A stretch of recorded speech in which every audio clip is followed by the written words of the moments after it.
Hey y'all, Panzer Dragon here, and today we'll be going over the top 5 best mid laners for solo queue for patch 4.12. So recently some champions are being more popularized these days, and feels like the assassin meta is coming in, at least for solo queue, and I don't know what to say, but what I can tell you is the champions in this tier list are what I find strong right now at the moment.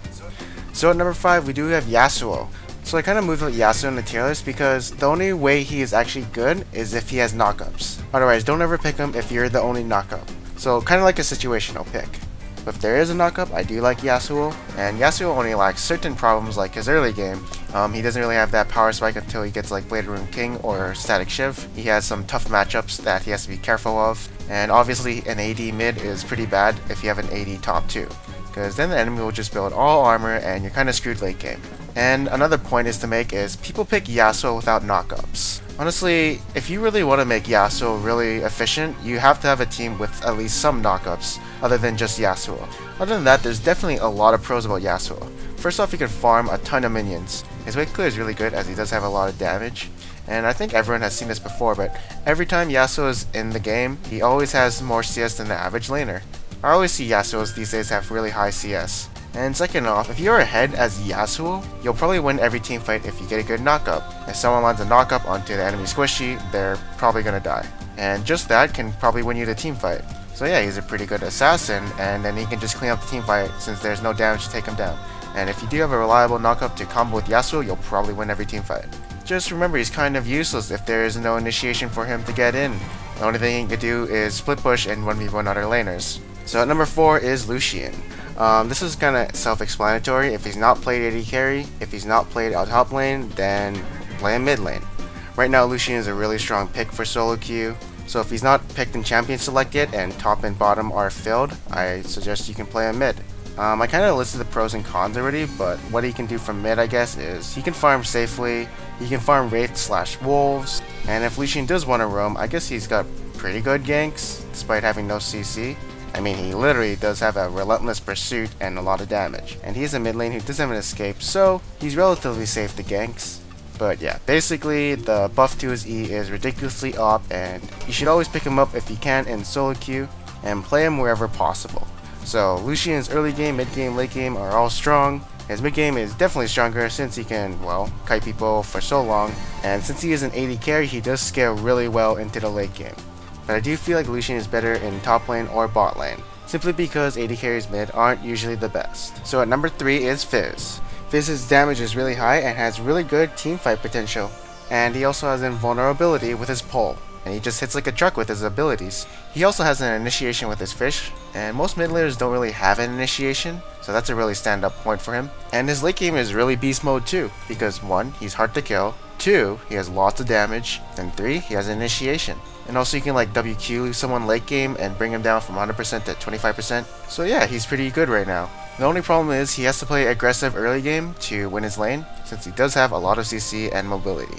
And so being aggressive can make him vulnerable for ganks. And on the other side, he's also really good to gank for. Alright, so number 3 we do have Twisted Fate. Alright, so again, if you're a good TF, play him. But if you're not, don't play him. A good TF will literally carry your team, and a bad TF will feed the enemy team. In my opinion, I do feel like if he's played in the right hands, he's really strong. Alright, so what's good about him? First off, he has the ability to gank people around the map since his ult is semi-global. This is really useful for killing people and picking people off, and especially if you are fed, you can 1v1 everyone and of course pick people off by yourself. And he does provide hard CC with his 2-second stun gold cards, so it's really easy for people to follow up on his ganks. This ability is what makes him really strong right now, is the semi-global ultimate. If you know how to make use of it, then you're obviously going to be really strong. He can also split push and keep a lane pushing, and so that can put pressure into the enemy team because someone has to deal with that. And also I heard a quote from High, if you go even in CS in lane, you automatically win the lane, since you do have that passive which gives you more gold. And with more gold you can have more presence around the map since you do have that global ultimate. He also has pretty good wave clear, so pushing lanes is not a problem for him. But he does have some bad things about him, like his early game, he's so vulnerable and weak, he can't trade with most mid laners. He's easily camped, and if you shut him down early, his map presence is kinda lowered since he doesn't feel that strong at the moment. And he really only has single target burst damage. He doesn't really have any game changing spells like Ziggs ultimate or Yasuo ultimate. He only has like 3 damaging abilities, and they're all really single target. Other than that, he can be a real threat if he gets fed. He's also really vulnerable to assassins who get onto him first. He doesn't really have any escapes to get away from them. And at number 1, we do have Talon. So the way I see it, Talon's always been sleeper OP, and assassin meta is basically coming back into play. And fun fact, he's the only champion with a silence right now who is viable mid. So I guess he's kinda good against those mages who depend on spells. But now let's go over why I think Talon is really strong right now. So Talon does have really good pick potential. He can easily assassinate squishies in like 2 seconds, and also he has a gap closer CC and a movement speed / gap closer ultimate, which is really good for killing people along with his burst damage. Now the reason why I think Talon is super strong is because of his teamfight potential. Unlike LeBlanc, he can actually teamfight better since he does have a lot of AoE damage. He can get in and get out safely with his ultimate, and that's kind of countered by pink wards, but he still does have the movement speed from it. And along with that AoE damage, he still has assassination potential on a squishy.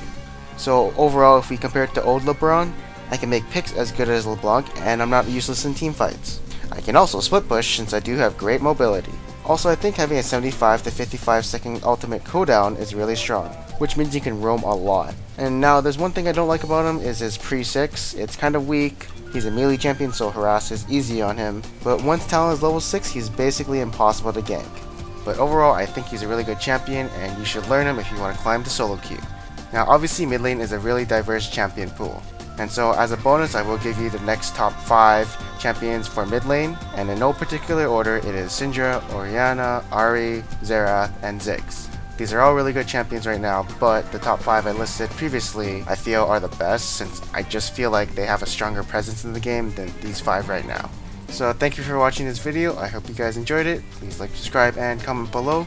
Check out my other tier lists on who I feel like are the strongest for a solo queue. And yeah, that's really about it. Again, thank you for watching. It's me, Panzer Dragon, and I'm signing out.